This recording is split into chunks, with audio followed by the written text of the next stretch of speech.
वेश्या. एक वेश्या जेव्हा तिच्या मुलाचं ऍडमिशन घ्यायला जाते एका शाळेमध्ये तेव्हा काय होतं हे नारायण सुर्वेंनी त्यांच्या कवितेमधून खूप उत्तम प्रकारे मांडलंय. कवितेचं शीर्षक आहे मास्तर तुमचंच नाव लिवा. मास्तर तुमचंच नाव लिवा. खरं सांगते, मरी आईला समरून सांगते, लिवा तुम्ही.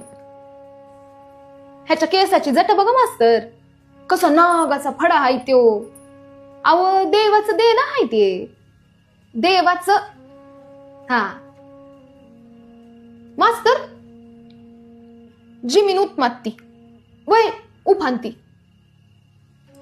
पर नांगूर घातल्या बिना बी पेरल्या बिना रोपवर उगत का?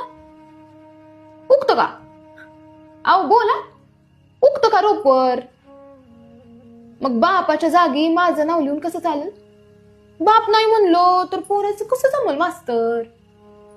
म्हणून म्हणती, कंच्या बी देवाचं नाव नका लिहू, माणसातच लिवा.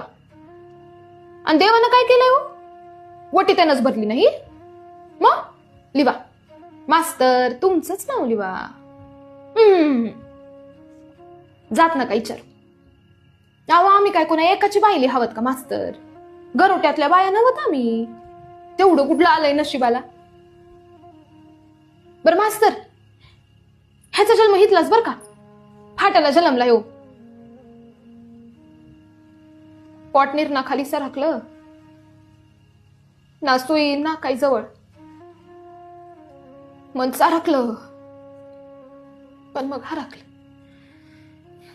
बर ते जाऊ दे, पोरा पाया पड. पड पाया, मास्तरच्या पाया पड. बर मास्तर, तेवढं तुमचंच नाव लिवा बर का, तुमचंच नाव लिवा.